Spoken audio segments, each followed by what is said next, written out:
Hey, the St. Louis Cardinals are technically in the playoff race still. Just kidding. We're not going to talk about that today. It's not happening.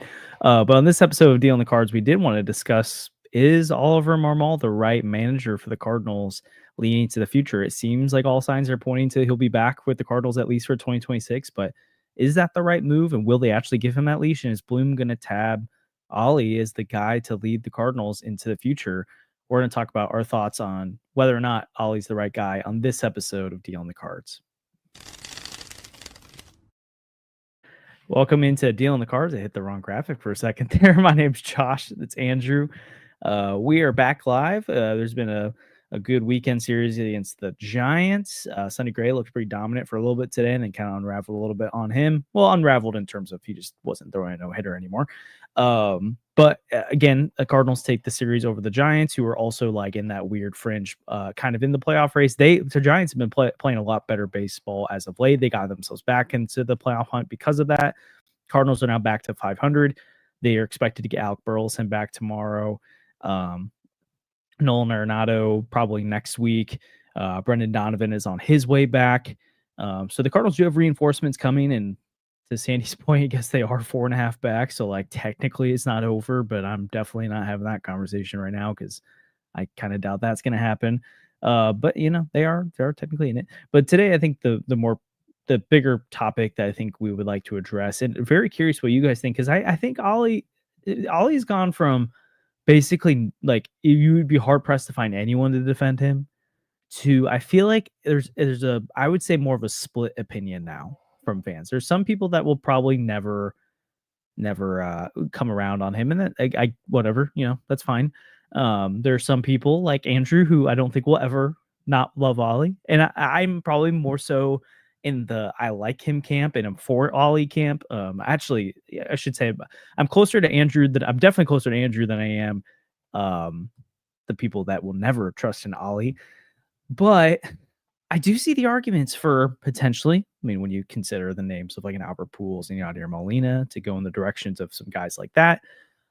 And I also think there are some fair critiques of Ollie over the years, but I also think there are some really unfair critiques of Ollie. And I also think he doesn't get enough credit at times for things. And I do think whenever he does get into long form conversations, it starts to make me believe why the front office has believed in him and why I do think there are players that buy into Ollie. And sure, he's had his issues with guys over the years, but Tony La Russa had his issues with the guys, right? So I don't think a barometer to say, well, he had beef with Tyler O'Neill. It's like, well, Tony La Russa got Colby Rasmus moved out of town. So like, I don't think it's fair to completely say something like that. I get Tony had the Hall of Fame pedigree, but at the same time, like I think after the season, Ollie will have a better so does first Ollie. 4 years. Okay, but I think Ollie will. I think if I'm not mistaken, Ollie will have more career wins as a Cardinals manager through his first 4 seasons than Tony La Russa did, because I don't think people remember those first couple of years of Tony years were pretty rough, even though they did kind of go out and get Mark McGwire and do those things. And then you also look at the Cardinals roster. It's like 2022 was a pretty good roster, right? It wasn't anything special, but I mean, they did have the Goldie, Arenado, Albert Pujols middle of the order, which is awesome, and a pitching staff that was better in the second half, but was pretty tough in the first half. And again, Pujols wasn't good till the second half, so it's not like they had full year of prime Pujols. But then they had the 2023 train wreck of a roster. They had the 2024 mid roster, and then you have 2025, which I don't think many people had expectations for, and they're 500 right now. So anyways, I'm laying the case out. Andrew, I know your team Ollie to the end. And so I know what your opinion is, but I want to hear you talk about why you think Ollie is the right guy to continue to lead the Cardinals moving forward. Yeah, I mean, you look at the Cardinals and where they're at right now, and somehow they're at 500 with 18 games left to go in the season. Somehow Ollie has taken this, and look at the lineups that he's been playing the last couple of days, right? Like Wilson Contreras has been suspended. Win batting had like half of your core on the IL, and Mason Wynn has just been not good because he's been hurt and he's been playing. I don't really know why he's still doing that, to be honest. But you look at today's lineup. I'm trying to pull it up here. Nootbaar, Herrera, Gorman, which is like fine. That's not like amazing. That's not, terrible for the top 3. But then you have Mason Wynn at cleanup, who I think has like single-digit home runs this year, and probably has like 6 or 7. Thomas JC batting 5th. Pedro Pajes batting 6th. Jordan Walker, Nathan Church, and Jose Fermin. Like, that's terrible after that. That is so bad. And it's been pretty much the same lineup 3 days in a row, except Crooks was in there yesterday, and Crooks, hasn't really gotten going at the major league level, whatever. But like, this is a bad roster. And you look at who's pitching for the team the last couple of days. Like, you had McGreevy go out. He lost the game on Friday. And then Palante yesterday actually pitched pretty well. Sonny Gray today was okay. And you've got a bullpen that's full of, I think the guy with the most service time in that bullpen is Jojo Romero, who came up in like 2023.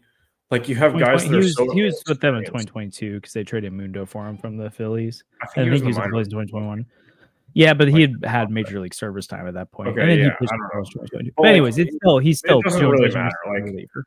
Yeah. That's your most experienced arm in the bullpen. And the rest of the guys, like, I think aside from him, the guy with the most experience is probably like Kyle Leahy. I don't even know who else in that group even has more than like a year of service time, right? Like, he's running out there. A lot of guys are unproven. And somehow this team, like, I think if Oli can get this team to finish over 500, he should win Manager of the Year. Honestly. Like, I'm going to clip this. I'm going to put it on TikTok. I'm going to get flamed for it, but that's okay. Right? Like, if Oli can lead this team to anything over 500 or 81 and 81, I think he deserves to win Manager of the Year because it's just such a bad roster. Like, Ivan Herrera is the only guy right now who is like more than marginally above league average in the lineup. The rest of your guys are all hurt. Burleson has been probably your most important bat all year. He's been out in this stretch. And they were like 3 or 4 games under 500, and somehow they've dug themselves back against the Giants team that's been pretty good. The A's have been okay in the second half, right? And the Reds were right up there for contending for a playoff spot. Like, they've managed to play decent baseball throughout a stretch where they're not going to make the playoffs. I think they just got over a 1% chance on Fangraphs, which is funny. So maybe they'll win 16 more in a row and then sneak in. But I don't think that's going to happen. If that happens, always Manager of the Year unanimous, book it, write it down. But anyway, for sure, not going to happen. But like, just look at who's on this team and ask yourself, like, and the Mike Schilt apologists or whoever, like, I know there's a lot of people that are like in the camp of both Mike Schilt and Oli are bad, but I still know there's Mike Schilt apologists out there. Look at his roster. Look at how many pieces he has to play with, and the Cardinals are only like 6 games back of them. Would you, like, there's not a single piece on this Cardinals team that's been good for more than like a season or 2 on the lineup side, right? Like, Arenado is a future Hall of Famer, but he's been hurt pretty much all in the second half. This is good from Graham. If he wins Manager of the Year, will Mo fire him before he retires? I think Manager of the Year gets announced in like November, so Mo will be gone by then. So. I think he's just messing because of the Schilt thing. Yeah. Because Manager of the Year got fired. But was it that same year? Yeah. I thought it was 2019 that he won Manager of the Year. No, I'm pretty sure it's 2021. No, because he wouldn't have got Manager of the Year in 2019 when the wait. I'm pretty sure he was a finalist that year, but I don't think. Yeah, it was Dick Howard, because you're right. The year where the Giants won 100. He won like 100. Yeah, you're right. Sorry, my brain's fried on the end of day and Sundays, but yeah. But it's funny though that I'm pretty sure it was 2019 where like the Cardinals are going to be like really good. Yeah. So I think you bring up a good point though about the roster that I just don't like. This is the think about who he's had to run out there. He's had to run out there Andre Palante, Miles Michaelis, and Eric Fetty for more than half of the Cardinals games, and somehow they're going to win more. Like, they're on pace to win half. Now that I think is a really fair point. When you're talking about he doesn't have Burleson or Contreras stuff, it's like, yeah, for this week, but like he's had Burleson the entire year and Contreras most of the year, and yeah, Herrera's been out for stretches. So that's been tough. He's missing Nato, but like. Big deal. And Donnie's been out for a little bit now, but still he's had him most of the year, except again, most of the summer, Donnie's been not playing very well because he's been playing hurt. So there are some excuses on the position player side, availability wise, but I think it more so goes to the pitching side. And it's like, this is where I get a little frustrated with some of the Oli criticism sometimes. Where again, right now I'm not even giving you my take of whether I think he should be the guy or not. I'm just saying one of the things I think is kind of like a flawed argument that some people make is they like talk about how terrible Mo is and how bad the Cardinals are and how they're not going to be any good and they're not talented and blah, blah, blah. And then they also act like Oli should be winning a lot more games and criticize him for losing. And it's like, well, if you think this roster is that bad and you don't think it's going anywhere, then I don't really understand why when they were playing the 500 record, we're blaming Oli for it. Now, just because it's not necessarily Oli's fault they don't have talent doesn't make Oli a good manager, and it doesn't make him the right manager either, right? Like, because then you could just play that game all day with teams that are bad, where it's like, well, the Rockies manager, they could never call him bad because the team's bad. It's like, well, the two things can be true at once. I just think it's funny when people blame Oli for stuff, and I'm like, but you're also acting like the way you talk about the roster, not you, but those people, some of those people will talk about the roster and Mo. It's like, well, how could anyone win with a manager like that or ownership like that? Literally, I'll see people all the time. Like I'll say, like, especially now that Bloom's coming in, there'll be people who say, well, the team's never going to do anything while the DeWitts are here. Then it's like, okay, if you truly believe this team will never be good with this ownership group, then how can you ever say the manager is the problem when you claim that nothing good can happen under this ownership group or nothing good can happen under Mo? That's the one argument that I always get really annoyed by. But on the Oli side of things, I do think we're starting to reach a point where once you get to 2026, it's like there have been a lot of things he's had to overcome or fight against, but there hasn't been a lot of. It's hard to, at least on the field performance wise, it's hard to point to a lot of like major success. It's hard to point to a lot of reasons why he has been the reason the Cardinals have been better than they should be. It's happened. Like you can do a correlation, but correlation doesn't necessarily always mean causation with Oli. Well, I think he's one of the best managers in baseball at managing a bullpen. Like, okay, that's good. And that's probably the manager's most important role. In terms of in-game functions, I think you're right. But also, he is the guy supposed to be guy in that clubhouse who's supposed to be overseeing the player development, right? That's the thing that they kept championing him for is like, this guy knows how to work with young players. And I'm going to be honest, a lot of the young players haven't really taken the steps forward they should have. I'm not blaming that on Oli. I'm just laying out the case here. It's like, okay, let's do the player development argument. It's like, name how many guys had a good year this year. It's like, okay, Burley, Herrera, he's been hurt. You can't blame Oli for that. Win kind of a bit like, okay, like, defensively, but at the plate, not really.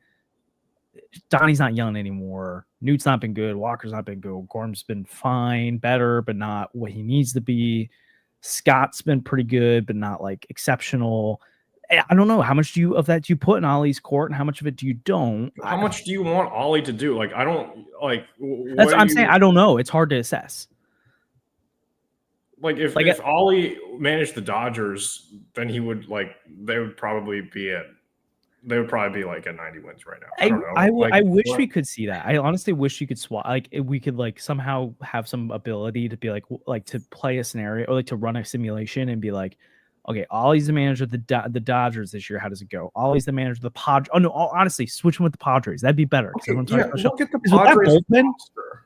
Yeah, I know. No, I know. That's what I'm saying. Like, what would you do with good talent? Because again, and also I think there is such a thing as managers who are good or right for a season when don't have a lot of expectations, and some managers that are better for kind of that win now mentality. I don't know. I land on the side that I like Oli. I think he clearly has continued to grow into the role as manager because he was by far the youngest manager in baseball when he was hired. I think there have been things he's like the O'Neill situation, for example, is something he's publicly said. I handled that wrong. That's why I'm saying Andrew. That's what I'm saying. He grew from it. I'm saying that's a situation that he's openly acknowledged. I handled wrong. People continue to hold against him. I think it's kind of dumb because again, all managers make mistakes. That was a pretty big mistake, but he learned from it.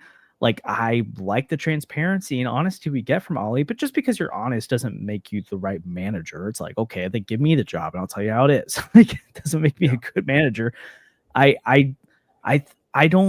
like him. I just don't. I think where you and I probably differ is I know you love Oli, but I don't know what the evidence is to say that he's a great manager. And if he's not a great manager, then for me personally, manager, but what is a regular man? Player development, whatever. But if Oli had real talent on his team, he wouldn't even need to do that. So what is his actual role? That's always a part of manager. First of all, it's always part of a manager's job. Second of all, I guess where you and I are differing right now is like we only have one season to really tell us that what he does with talent. And also he did get like the prime Albert Pujols thing coming out of nowhere in the second half, which is like, okay, did he help influence that? I mean, Albert gives him some credit for that. Yeah. But like also like but okay, but like how do we attach to that? I don't really know how to to say that was because of him or not because of him. So my point is, if I think personally, I think the fair take is to say Ollie's probably an average to above average solid manager. He's not bad, he's not terrible. If people say that, I just disagree. But I don't have enough evidence to tell me he's a really good or great manager. And so my point is, when you land in that area, then I don't know how you can have a strong opinion about how he has to stay, because especially when you're in a unique scenario where you do have Albert and Yadi sitting there. I'm not necessarily advocating for that right at this moment, even though before the season I don't even know what they want to do, because they're both like WBC managers. Like that's important to them. So I don't know if they would like drop that this year and like 1,000% they would. I have zero doubt in my mind that if either guy was offered a manager gig at MLB level, they would jump out. I mean, that they both publicly been like, we want to manage. Now, Yadi, maybe not yet. Like maybe he's wanting to do a little bit more family time, but it seems like I don't think it's a coincidence that he just started jumping back in the dugout. I just don't. I guess. And like, credit to Oli, big time. Credit to Oli for inviting that, because honestly, I don't know if I would have the issue is I don't know if I'd be comfortable enough in my own skin to let Yadi be in this dugout right now. Yeah. But I see the comment here. I'm curious as to why like I'm so high on Oli. Besides doing a reasonable job with a middling team, I don't think it's a middling team. He's doing a reasonable job with a bad team, like a pretty bad team, right? Like they have not been good. There's not a single member of the pitching staff that is having like a good year besides like, I don't know, McGreevy, which is kind of giving you what you think he should give you anyway. Like you came into the season, Sonny Gray was supposed to be like a number one, number two, like borderline number one guy. Eric Fetty was supposed to be like a 3 or a 4. Michaelis, whatever. Palante was so to your point right here, like Sonny Gray, your ace is a 4.43 ERA. Yeah. Matthew Liberatore, who I think a lot of people have been talking about. I mean, I know he's had some pretty good starts lately, but has been there's smart people out there saying Libby's been worse than what people even expect this year. Has a 4.15. Michaelis 4.89. McGreevy 4.68. Palante 5.28. You obviously had to deal with the Fetty experience earlier too. So yeah, this is a trash rotation. At the very least, the rotation's trash. The lineup below average.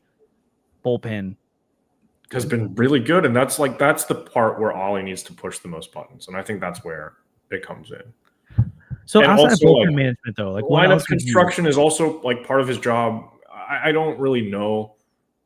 I don't know what you're going to do with this lineup, if I'm being honest. Like I feel like he's done a fine job with it, right? Like who are you going to hit cleanup with the guys that you've got right now? Like would I bat Mason wins second, and then Herrera, and then Gorman? Sure, I don't know, but like who cares? Mason Wynn has not been good recently, and then the rest of the guys that you even have to play with are like what are they doing? Yeah. Jordan Walker was batting, I think, 6th or 7th for you today, which, if all the guys were healthy, would he even have a spot right now? Like, would he be in AAA? I don't know. Probably not, because you don't want to waste the option year right now. But, like, yeah, I don't know.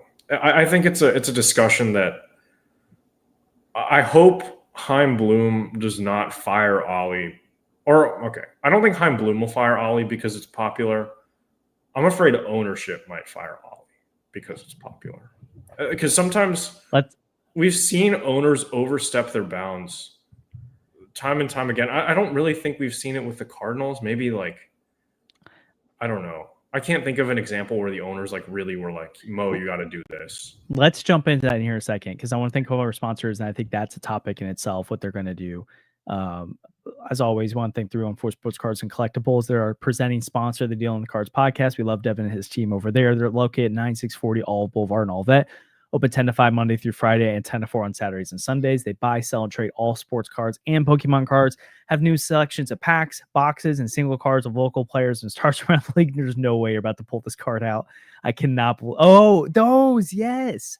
Those are sick. I thought you were pulling out the Fetty card. No, we haven't. We're still in negotiations for that one. But yeah, do you want to tell the people what that is? Those are so cool. You've been yeah, sitting on this for a while. I was teasing it last week with Yeah. Sandy, but I'm gonna try to get the 1-of-1 superfractor Eric Fetty rookie. Oh, card. sorry. Yes, that. But I was talking about the cards you just showed. Oh, I thought. And Okay, for never mind. listeners, I guess they can't see, so you're gonna have to explain. Yeah, so these are if you see our Twitter banner or our YouTube banner, we have all these playing cards that are part of like our graphic design, and I finally printed out the prototype of these, so hopefully we'll have these available at some point, maybe at 314, maybe online, maybe somewhere else. I don't know. Yeah.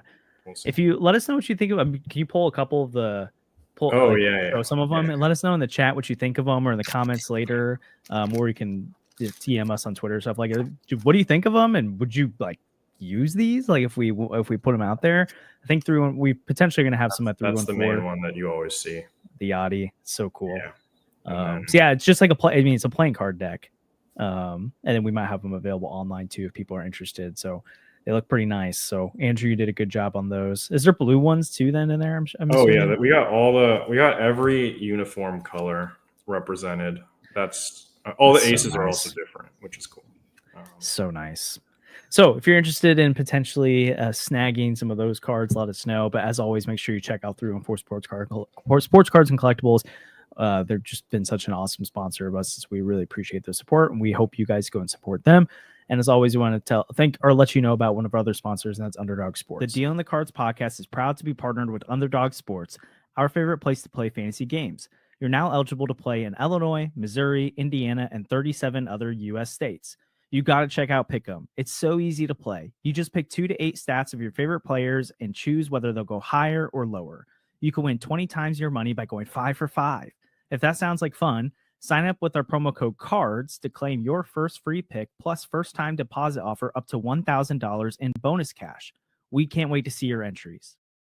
So your point about ownership, Andrew, I think is really interesting, because this is where I do think if we're thinking about what the Cardinals will actually do moving forward, is where I think it gets dicey.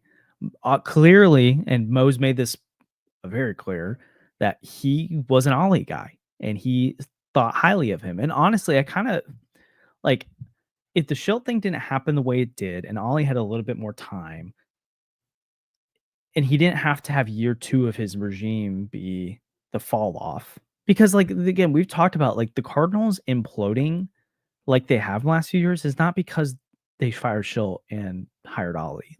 It might be a small part of it. Sure. I bet that's for like, I don't think it is, but it could be tiny, but it's organizational systemic issues that led to that.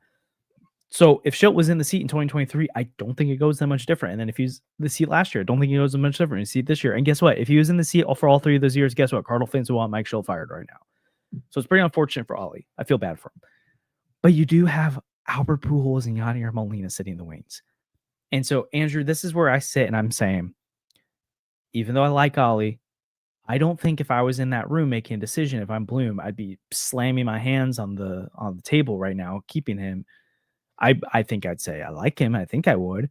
But like if Pujols is truly like, hey, I'll manage for you next year, or Yadi, like that temptation that's sitting there, the lure of that, the excitement, even for ownership, the appearance that maybe they could bring more fans. Again, I kind of doubt that would happen, like actually bring more fans, but like I think there's probably something in their head where it's like, hey, if we're not going to invest big money on the field, we can invest a token what it would cost to go and make a big free agent signing and go make what would be the equivalent of that in terms of buzz by hiring Yadi or Albert as the manager.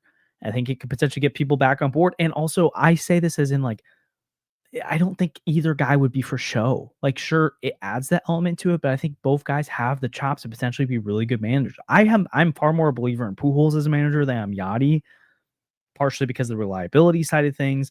I also think Pujols probably can manage better that holistic side of managerial, where you have to interact with ownership, you have to interact with the front office, you have to play well with those, you have to play well with the media. I don't know how well Yadi would do with all that. But if you can get Pujols in town, I mean that's a top 10 player in all of baseball that's potentially managing your dugout now. The Yadi side of it would be just fun. Oh, Kareem, you like this? I do think Yadi's ejections would be entertaining. I think I would enjoy that. And honestly, like if the Cardinals are playing bad next year, I could see Yadi just kind of going off the rails and like calling people out and being frustrated. It'd be kind of funny. See, I don't.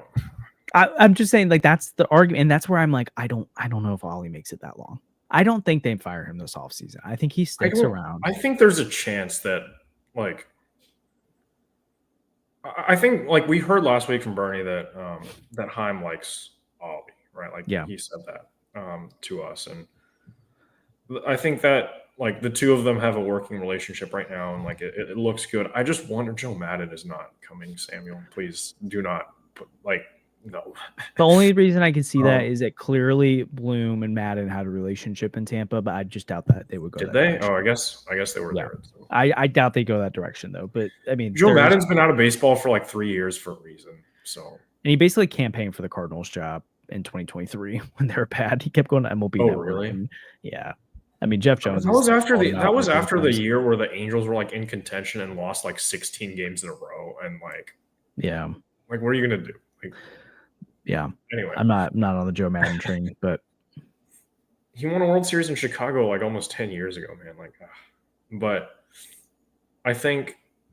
Oh, and no, I mean, I'm not accusing. Yeah, we didn't. Like, I'm just saying that. Like, I'm just saying like. I think people underplay. Like, you can say whatever you want about this roster. Some people are higher on it. Sandy's higher on it than I am. I've never been high on this roster, but like. To me, this roster is just not good. I don't know how you really get around that. The names, but I guess just because the roster isn't good doesn't make Oli a good manager, though. So I think that's what 162 games is a good enough sample for me to be like, okay, if Oli can manage a bad team, also the team last year was also bad. I think, yeah, I don't know. They're very similar. Who? Honestly, the team this year I think is a little bit worse than it was last year. Just because like the pitching has gotten so much. Like the Lynn and Gibson were playable.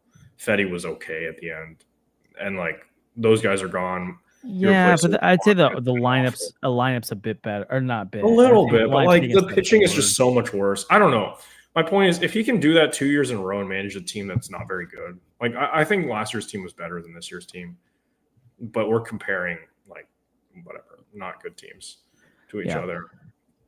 Like again, if you can do that 2 years in a row, I don't really know how you can say this is a bad manager. I think he's done really well for what he's been given, and yeah, I don't know. Yeah, I mean, and also here's a fair point too. The great players sometimes do make mediocre managers. It's true. I actually am higher on like if we want to go with who we want on as the manager, I would prefer Albert just because like. He has some of the track record with the Angels because it's kind of what he turned into. He turned into a bit of a coach at the end. And, you know, the Angels weren't good, but they developed two of the like best players last generation. And they both are tight with Pujols and they both credit him with some of their development. And I think that's fine. I mean, he was highly regarded too with his work this offseason down in the Dominican Republic. And then also too, like I think, which is notable, like something I think is really interesting is the way he vouched for Brant Brown and his experience as a player, that he really liked Brant Brown's ability to merge the modern game and old school. And so that tells me too, he's not one of those players that would just come in and be like, oh, screw all the analytics and like, I'm a good baseball player, be a good baseball player. Like, I think he understands that. Like, I think one of the flaws that and one of the reasons you don't see all-time greats typically become great coaches is because like they have that all-time great ability. And it doesn't mean they weren't hard workers, but like, are they able to relate and transfer knowledge and motivate the 26th man who's never going to be great? But Pujols has also been bad. That's like, true. And I just think he clearly is a guy who communicates well, has a love for the game. I think there's a baseball mind. Bernie talked about the ways that he basically was tutored under Tony La Russa and would just sit in his office and ask him questions for hours upon end after games because he just wanted to understand how Tony saw the game. And again, Yadi, I think, has that baseball mind. I'm not fully convinced the communication side of things and organizational buy-in, you would get that. I think there's more risk with Yadi, but I'm very high on the potential of Pujols being a potentially great manager. And honestly, like, if you strike gold, it's like, what if Pujols was here for 10, 20 years? That's like, that'd be incredible. But then you also had the ability, and which is scary, it's like you could really wreck a relationship with him long term if it doesn't go well as the manager. Clearly, they've come back from that contract before, so they've made amends before. But like, especially Yadi, I worry about that. Like, if things go south, they have to fire him, and they think it was his fault. It's like, oh boy, like that could go poorly. But I think just where I like Oli a lot, and if he's here next year, I'd be a fan of that, and I would love to see him grow. I think next year would really be a hot seat year, though, especially for Bloom. And again, for him, like when he's coming to an organization, as much as he likes Oli, I think he does have to weigh, especially with how things went in Boston. You got to keep fans interested. You just do. And it doesn't mean you make your decisions based on that. But if they clearly are that far out on Oli and he isn't like fully sold out on Oli, then I think you can maybe see a change there. But I think the part of this discussion that I think Oli hasn't fully answered for me yet, and I think you're more convinced than I am, and I'm not saying you're wrong. I'm just saying like I haven't heard enough evidence to it yet, is how has he proven that he's so good of a manager that it's worth pushing away Yadi and Pujols? I don't know. I think it'd be a really tough decision. If I was Bloom's shoes right now, I'd be really struggling with it. And that's not just Yadi and Pujols. There's other people. They're all like friends, right? Like, why would Pujols or Yadi want to force Oli out? Like, that's terrible. I mean, I don't think they want to force him out, but at the same time, too, it's like if you want to be the manager of the Cardinals, there's one manager of the Cardinals job. Like, it's not like that job. But like, why can't you bring Albert back as like an assistant hitting coach and Yadi back as like a catching coordinator? Yeah, but that's different. Those guys want to be the leader. I mean, it's just different. Like when you're, like at some point in your career, it's like, people understand, like they move organization, like they might love where they work, but they move because they want a different opportunity. And I just don't see either guy being an assistant hitting coach or a bench coach or a catching coordinator or whatever. I think they want to be managers. They've been pretty clear about that. Because if they wanted those things, they would be those things right now. Like there's no way the Cardinals want to have made those moves already.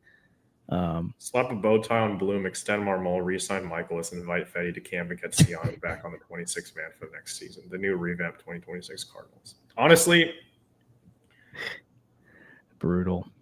Honestly, out of all of those, aside from extend Marmol, which is obviously what I would do, invite Fetty to camp doesn't sound terrible to me. Like if you give him a minor league deal and just let him rot in AAA, hey, fair enough.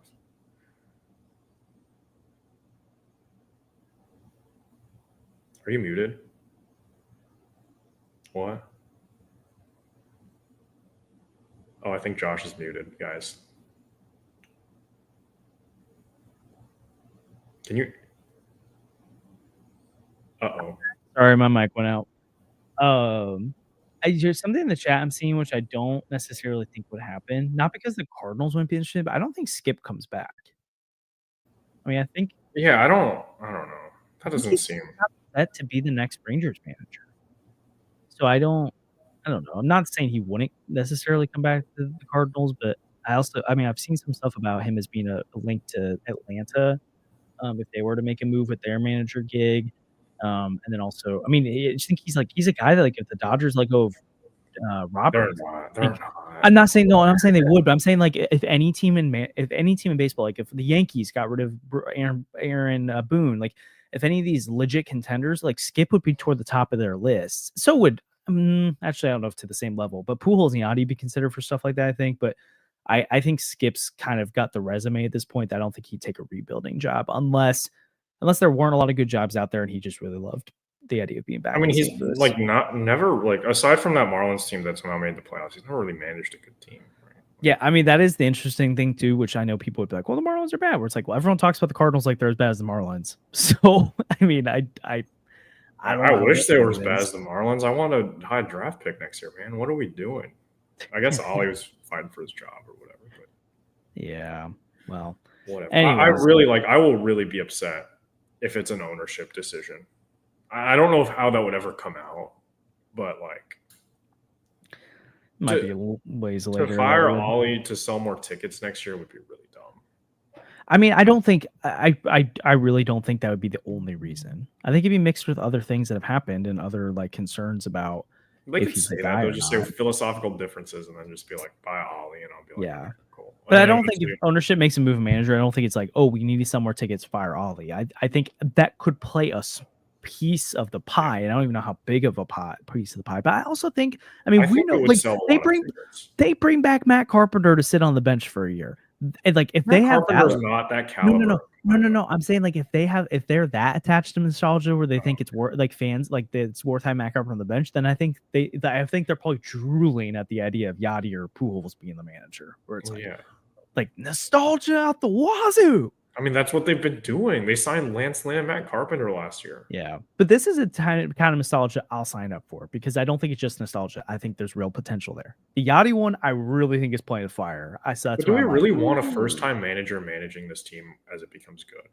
Like, is that really what we want to do? I'm not big into the you can't hire first-time managers or you can't have to hire experience or not. It's like because we see great first like the Brewers lost Craig Counsell and they promoted their guy from within. He's been great. Stephen Vought's been great in Cleveland, and then you have first-time managers that suck other places. It's just like, are you good or you're not? So I don't necessarily know if it matters if they're first time or not, especially in this era right now. Like they're a few years away from being where I think they should be. So I think I hope ownership does what they've been doing with Miles Michaelis and be like, we're paying Oli, so he might as well be there, right? Please, like okay. Well, that's where I think ultimately, unless Pujols or Yadi push the agenda this offseason and are like we're gonna go take another job, I think you get Oli back one more year at least. But yeah, Oli's gonna lead the Brewers to the 20. Oli becomes a Brewer, becomes a Brewers manager. I do think this year has and it really helped Oli. Where I think if he like I was real. I mean, I didn't think he'd not get a job in baseball, but I think it'll be really hard for him to get another manager job if he's fired after this year. Like not right, obviously not right away. He wouldn't, but I think long term he could get another managerial gig in 5 to 6 years or so. But so anything else you want to add in this conversation at all? Or I know we've got. Do you want to talk about Jordan Walker? The only thing I'll say is after that walk off the other day, there were some people being like, and you know who you are, being like, wow, can't believe people think Jordan Walker isn't good. And it was like he was 0 for his last 24 going into that at bat. And has a sub 600 OPS on the year. I want Jordan Walker to be good. I really do. And I think sometimes our chat, gonna be honest, gets really I know. I'm specifically frustrated. not you, right? I know you're frustrated, but Sandy the other day was like, sorry, Sandy, but you were like, trash Jordan. I'm like, dude, okay, I understand it, but you have options with Jordan. It's not time to give up yet. I've given up on him being good. Like, I don't even care what happens the rest of the year, Jordan, right now. But you give it at the offseason to figure it out. This guy's too talented. He has too much talent to give up on right now. But I'm not penciling him in the lineup next year. I'm not penciling him into the roster next year. He's got to earn all of that. And then he's got an option where you can option him to AAA next year and let him sit there if you have to. But there's no reason to get rid of him. But when this dude if he was a qualified hitter this year, he would be the worst hitter in baseball in OPS. And you have people on Twitter acting like Cardinal fans are horrible people for acting like Jordan Walker isn't really good at baseball right now when he's a terrible defender, the worst hitter in baseball if he was a qualified hitter. And I've seen no progress this year. So like those people, I just can't take him seriously. I just can't. So that's my only thing. I hope Jordan Walker's good. I would love to see it. And also, I mean, stuff on the radio the other day wasn't great. The reviews he got from Brant Brown and Oli, gonna be honest, super concerning. But that's my thoughts. I mean, you guys had a great episode, Bernie, the other day. That was awesome. It's cool. I think this team is good with Jordan Walker on it. I want Jordan Walker to be good. I don't know if he will. I'm not going to blame Oli for it. There's people that are out there that are like, okay, the number of people that commented on that clip of Bernie saying, oh, well, the Cardinals ruined Jordan Walker by messing with his swing. You should go watch the episode and then go find exactly what he said after that because he addressed that. And yeah. Literally every single player in baseball has adjusted their swing. Do you know who adjusted their swing right before it started 2017 and has been compared to Jordan Walker 1,000 times? Aaron Judge. It's funny because I actually really loved what one of the things Bernie said, where he was like, the people who act like you shouldn't mess with Jordan Walker or actually have lower expectations for Walker than you and I do. It's like we want him to change. We want him to. We believe in the Cardinals' thoughts that he should be changing his swing because A, he should, and he just looks terrible. It's like, how on earth can you be this bad and think he's not the problem? But B, it's like if this dude can elevate the ball, he will be awesome. He will be. If he can make contact consistently and not swing at these dumb sliders out like 50 feet outside the plate and actually crush the ball in the air rather than, I mean, when he hits it in the air, it's to center field every time right now. Yeah. And then also into the ground. It's like, this dude can be awesome. But there's people out there who act like Jordan Walker can do no wrong, and I just don't understand it. The Cardinals have done wrong with him. They rushed him to the major leagues. That was a mistake. I think some of the communication at times with him has been a little off. But I mean, Bernie's talked about it and other people talked about it. There have definitely been little rumblings for years now that Jordan doesn't really necessarily take the coaching, and he's not super open to it. And now that they're finally saying it publicly, it feels like this has just been something brewing for a long time. And at some point, I'm gonna be honest, I'm not necessarily feeling like I'm gonna side with the guy that's the worst hitter in all of baseball, that he knows what he's doing. I'm just gonna be honest. So, but and Albert Pujols listened to Brent Brown when he was bad, right? Like, yeah. What are we? Come on, man! Like, Jordan Walker can go hit 700 home runs and then tell me that he doesn't want to listen to Brent Brown. And still, the guy who did that listened to Brent Brown. So I don't know what we're doing. Yep. So I don't know. Again, the organization's future is so much different, so much brighter if Jordan Walker can be what we hope he can be. And I don't think it's I don't think you give up this offseason. I think you try to overhaul it. You see what happens in spring training. He has to earn a spot not only in the starting lineup, but also the roster.